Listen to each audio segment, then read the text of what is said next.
Welcome to In the Black, the podcast that shines a light on resilience, transformation, and the power of reinvention. I'm Araceli, and each week, my co host, Shannon, and I sit down with incredible women who face some of life's hardest challenges, from personal setbacks to societal obstacles, and have emerged on the other side stronger, driven, and ready to make a difference. On In the Black, we celebrate these stories of strength and success, diving deep into the journeys of women who turned pain into purpose, adversity into action, and now dedicate themselves to making the world a better place in their own way. They're here to inspire, share hard-earned wisdom, and remind us all that no matter how dark things may seem, life is cyclical and the dawn is coming. So whether you're looking for inspiration, motivation, or just a reminder that change is always possible, this is the podcast for you. Welcome to In the Black. Today, we will be meeting with Bunny Nevels. Did I say that correctly, Bunny? Yes, you did. All right. Bunny is a creative force and the visionary behind the Bunny Studio and the Bunny Collective, two platforms that blend artistry, empowerment, and purpose. As a visual storyteller, Bunny's mission is to help her clients see themselves in a new light, confident, authentic, and entirely comfortable in their own skin. Through her work, she captures not just images, but the essence of her clients' unique stories, creating art that celebrates individuality and self-expression. But Bunny's impact doesn't stop at photography. With the Bunny Collection, she's built a lifestyle brand that inspires others to reach beyond their current circumstances. A college dropout herself, Bunny understands the pressures, challenges, and mental battles that come with pursuing higher education or choosing a different path entirely. Through her brand, she encourages people to redefine success, make intentional choices, and embrace their journey with courage and confidence. Bunny's passion for helping others extends to actionable change. She's created a fund specifically designed to support students who are struggling financially, empowering them to continue their education and achieve their goals. Her work is a reminder that success is not a one-size-fits-all journey, and that everyone deserves the opportunity to thrive. Whether she's behind the camera or leading in the community, Bunny Nevels is a shining example of what it means to transform challenges into purpose. Her story inspires us to look within, take bold steps forward, and embrace the possibility of who we can become.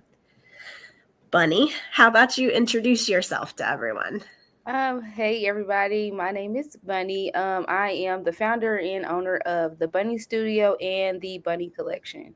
The Bunny Studio is my photography business, and I focus on lifestyle portraits and business and branding. I'm kind of gearing my photography business to just be mostly branding and marketing is kind of what I want to focus on. But right now, I am still, you know, I'm still offering what I do for all my clients, which is, like I said, lifestyle portraits, events, birthdays. I do it all. And then the Bunny Collection is my lifestyle brand. I started that brand a year ago, and the lifestyle brand was inspired by my life challenges, being a college dropout, and just me being a college dropout is what pretty much helped me find my purpose. And I never knew, I obviously didn't know that in the moment. I felt like once I dropped out of college, like life was over for me. All my future, all my dreams were gone because I wasn't going to college anymore. But I was going to college to be a broadcast journalist. So my whole entire life from middle school up into high school, my whole life was all media. And I never had the intention or even thought to be a photographer. Like I never knew I would be a photographer. So I never had like the dream to take pictures, like any of that. I was always used to being in front of the camera. I was also, I was used to being a host, interviewing people. Like I was used to being on the other side of the camera. So I never had the dream to be a photographer. And then while I was going through depression with dropping out of college, a few years later, I became a mom and I dealt with postpartum depression. So during that time, I had to find something that would like keep me going. And I had all, like I said, I was all things media and journalism. So I got back into writing and I started a blog, and it was called the Blog Bunny. So I started with the Blog Bunny, and I was writing, and I started meeting like other women that were struggling with the same thing as me. And I just started like kind of like pouring into them as I was learning, throughout my journey, being a mom and going through depression and things like that. And so I just was always taking pictures of my daughter with my phone. And so my husband was just like, you should take pictures. Like, you have an eye for, taking pictures or whatever. So he ended up buying me a camera, and I just kind of like fell in love with photography and taking pictures and like just like making people feel safe and have fun. And then I also loved art. So I just kind of like put my art from like writing and like storytelling into my photography. And I just figured out how to just, bring it all together. So I did that. And then I ended up taking a 2-year break from photography. And after doing that, I found my purpose with the bunny collection. Like, I knew that it was something that I needed to do to tell my testimony, but not just tell my testimony like, oh, I need to tell my story, but I knew it was like there's other people that are trying to find their purpose in life. There's other people that feel like when this one thing didn't work out, my life was over. How do I navigate through life after that? So I use the Bunny collection as a beacon of inspiration and motivation in like everyday life. So that's what I do. Okay, Bunny, can you just take us back to a moment? Obviously, when you dropped out of college, you were facing this huge challenge. What was happening in your life at the time? How did that impact you? Kind of, what was the most difficult aspect of that? Kind of delve into exactly what that looked like in your life and how that changed your perspective on things, and tell us a little bit more about that. Yeah. So for me, I went to a college prep school, University Academy, and being that I went to a college prep school, they obviously had high expectations for us. And being that I was always, I was rooted in having high expectations, I believe that if I didn't go to college or if I didn't succeed in college, that I just wasn't like I was failing at life. So by the time it was time for me to graduate, I didn't have like the GPA, or my parents didn't have the amount of money for me to go to the colleges that I wanted to go to. They didn't have the financial assistance in any kind of way. So, and I also didn't have like the perfect GPA to get a certain amount of scholarships. So I never got offered the opportunity to go to the colleges or the schools that I wanted to go to, that I felt like would like was my dream. Like that was that, how I would be able to succeed as a journalist. Like, so I had to settle with going to a school that wasn't really a school that was big on journalism, and I was taking classes that there were still like general education classes that had nothing to do with my major. So I was like wasting money on top of I was failing classes that had nothing to do with my dreams. So in the midst of me failing these classes, I'm getting, they're taking scholarships away from me. So in the midst of that, what do? I have to drop out of college. Like, I have no other choice. So because I don't have any other choice, my life is over. Like, what am I supposed to do? The only way that I can make it is if I get the education that I need so that I can apply for all these different jobs in order for me to be able to succeed at what I want to do. And when the crazy thing about it, I think that hurt me the most was a lot of my experience with journalism, writing, and all those things had nothing to do with college. Like all the classes that I were taking, all the experience that I had, the knowledge that I had already like had before I went to college, I had already known. So it was kind of like I was just going to college, and I only went because I wanted to have these jobs. And these jobs were like, well, you have to have this degree in order to get this job. You can't work for CNN without a degree. You can't work for Good Morning America without a degree. So I was only going to college for that. But then it's like I've been in college for 3 years now, and I'm still taking gen ed classes, and you guys are taking money from me, and now I don't have anything. So what am I supposed to do with my life now? Because all I worked for a radio station in the 6th grade, and so that's where kind of like media started, was in middle school. So I was teen talk show host, and from there, the man that owned the radio station, KCTV 5, they needed teen talk host for a teen talk show at KCTV 5. So he recommended me because he's like, I know this young girl. She's really good at talking to people. She's good at interviewing. She's good at speaking up. They love me. So I got that opportunity to be on a talk show for KCTV 5. Well, that got discontinued. So during that time, I was getting all this experience, and that's when I started kind of like figuring out what I wanted to do in life. Like, I knew I wanted to be a broadcast journalist. Like, I knew I was going to be the next Robin Roberts. Like, I knew that in 6th grade. Like, I was like, this is it. Like, Good Morning America is going to be that's what it is. Like, so from then and going to college, and then me trying to like do internships with radio stations and not getting the opportunity to get internships with radio stations while I was in college, just trying everything I possibly can to try to get closer to my dream. Nothing ever worked out for me.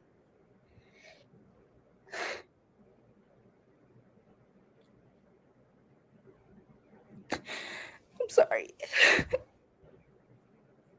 I just felt like nothing was ever working out for me. So I just felt like while I was in college and I was still like working hard to do all the other stuff that nobody else, like I didn't need help with, I was still like going to radio stations trying to intern. I was trying to work at the Star and write for the Star. I was like asking people if I could shadow them, like just still trying, and it just never worked out. It just like it was just like life was never like giving me what I wanted. And I was always working hard. Like I was working 2 jobs in college. I always worked like all my friends and family make jokes about it all the time. They're like, you worked probably every job anybody could think of, every warehouse, every bakery, every nail salon as a receptionist, like I've done everything I could possibly do while just like wanting to live out my dream, like just do what I love, do what I'm good at. But a degree stopped me from doing that. So when I dropped out of college, I just knew like there was no way that I could possibly be able to do what I wanted to do. So I was working. Since then, I had been working all these different jobs, just like I don't know what I'm supposed to be doing. I know I'm not supposed to be working a 9 to 5. I would honestly have like anxiety attacks at every 9 to 5 I possibly had. And I would tell my mom, I don't know how many bathrooms I've been in where I had to call my mom and tell her, like, I'm not supposed to work for anybody. Like, I know I'm not supposed to. Like, I'm not happy. Like, my soul, my spirit, like, doesn't feel fulfilled. So, like, I always knew that I was supposed to be doing something that fulfilled me. And I knew that I wasn't. So I knew that this couldn't just be it. So that's kind of like what drives me to like, I have to figure out what my purpose is, because it can't just be this. It can't just be me constantly working all these jobs trying to figure it out. Like it has to be right in front of me. I just haven't figured it out yet. So finally when I started photography, that kind of like, that's what like drove me to having some kind of love for media and just making other people feel good about whatever they were struggling with, whatever challenges they were going through, because I knew like I had already hit rock bottom in my life, and my story might have not been like their story, but I knew that because I had hit rock bottom within such a tragic moment for me, I knew that I could inspire and I could motivate other people that have hit rock bottom in, finding their purpose. So like that's just kind of what got me to where I am now. Like nothing can possibly like stop me from just continue to keep going. Like I know this isn't it for me.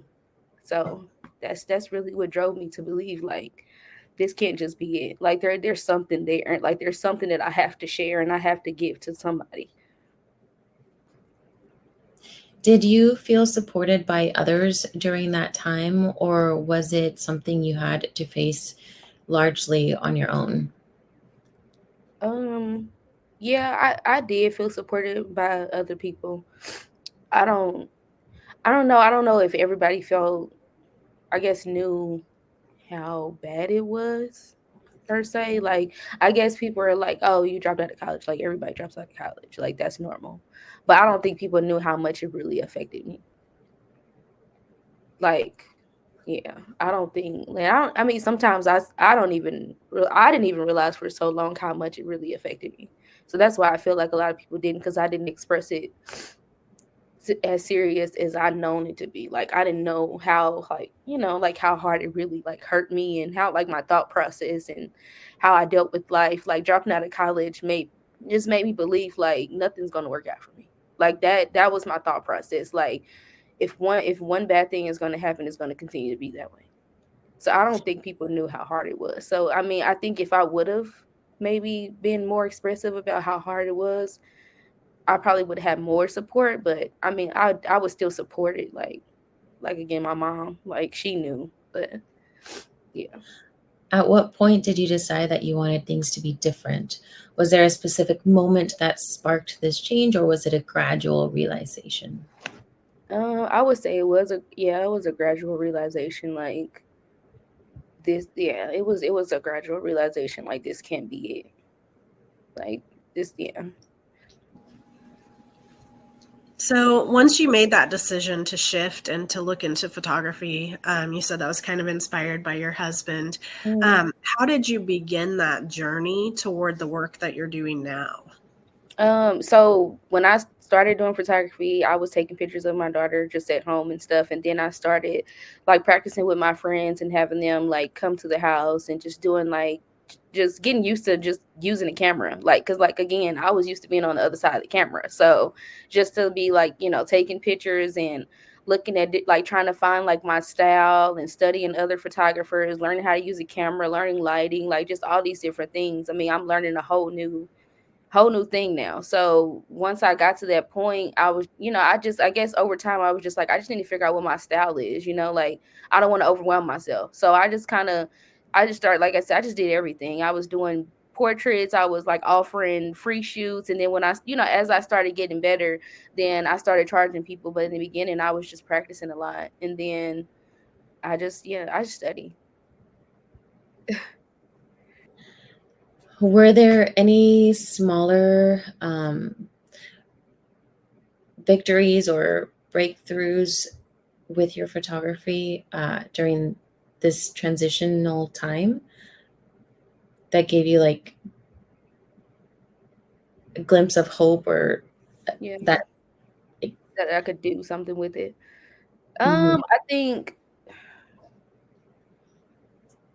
I don't know. For me, it's just like knowing that you can create anything from photography, and I think for me, those are wins for me. Like knowing that, like I can like I can use a picture to make somebody feel good, and it's something that they can keep forever.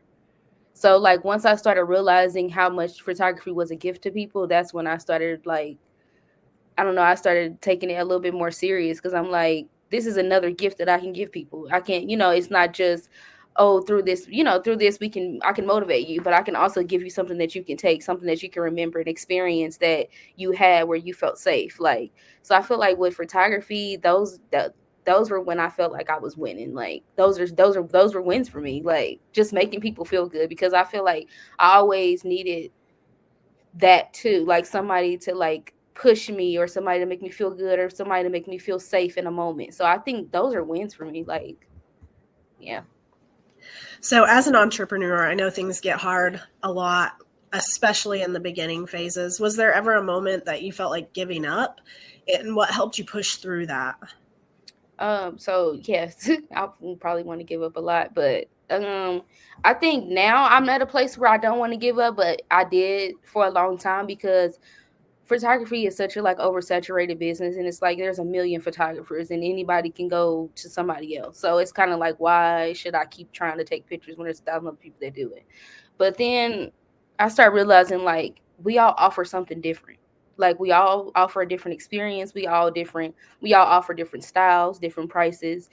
We're all different, so it's like there's enough money for all of us. So I think that was the hardest struggle for me, is realizing like people are going to come to you too. There's clients for you too. And so I had to keep like that comes with back to like me, like that self motivation and understanding like my self worth and my value. Like I put a lot into my business, like a lot of energy and a lot of consideration of my clients. And I know because I do that, that sets me apart.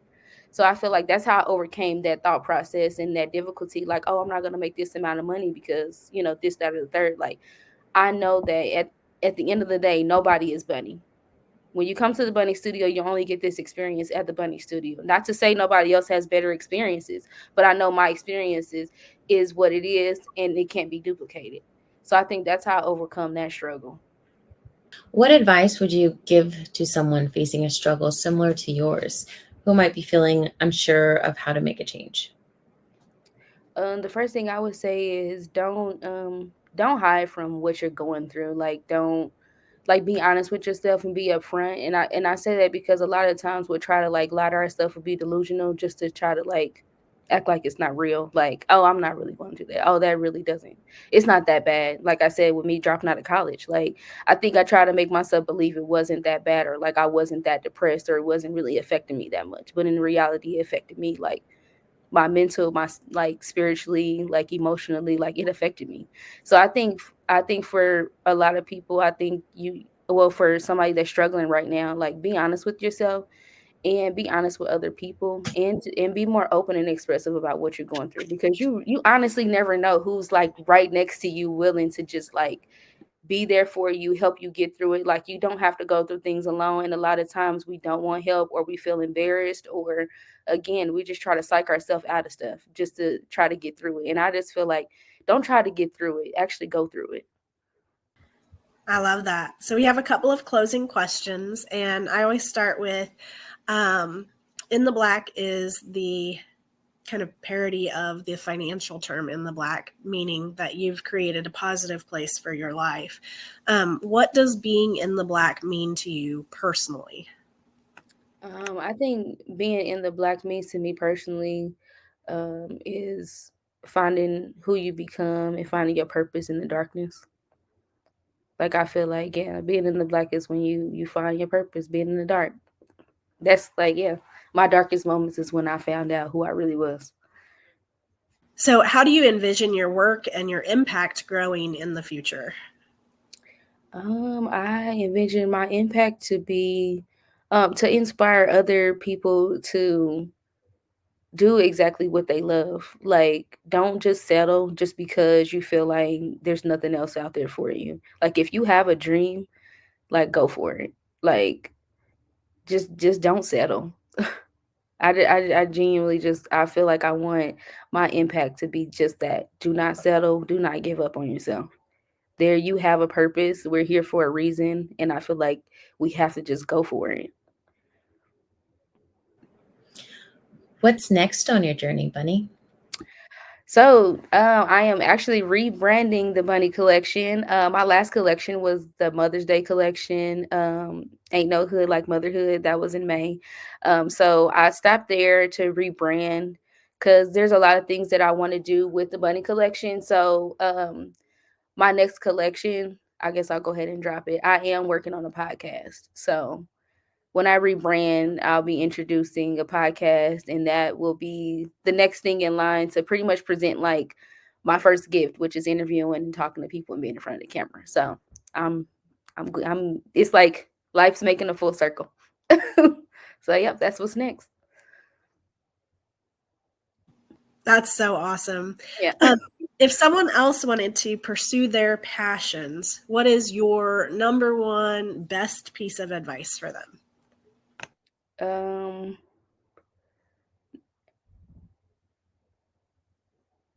don't be afraid to start over. Like, if you mess up or if you don't get it all right the first time, start over, do it again, or start or try something else new. But just don't give up though. I know I said that before, but if you have a passion for something, like, there's a reason you have a passion. Like, we were born with a passion and a purpose. So I feel like, go back to the things that you were born with. This the things that people can't take from you. People can't take your passion from you, and they can't take your purpose from you. So that should be your drive every single day when you think about what you're passionate about. This is something that nobody can take from me. So just keep going after what people can't take from you. Love that. Where can our listeners find you? Oh, well, you guys can find me at, well, the Bunny Studio. Our website is www.thebunnystudio.com. Our Instagram, Facebook is The Bunny Studio, TheeBunny Studio. And then The Bunny Collection, TheeBunny Collection. And then the websites, I'm not dropping it out yet, but once we rebrand, we'll have the website again. But right now, we do still have Instagram and Facebook for both brands, so you can still look and see what we got up and what's going on. So awesome. Thank you so much for joining us today. And to our listeners, thank you for joining us on this episode of In the Black. I hope today's story left you feeling inspired and reminded you of the incredible strength that lies in each of us. Bunny has taken her toughest challenges and transformed them into something beautiful, showing us that even in the darkest moments, there's always a way to bring light to the world. If you enjoyed today's conversation, make sure to subscribe and share In the Black with another woman who could use a little encouragement. Together, we're building a community of passion, purpose, and power. Until next time, stay strong, stay inspired, and remember, your story matters. Your choices changes everything. And being your most authentic self can and will change the world around you.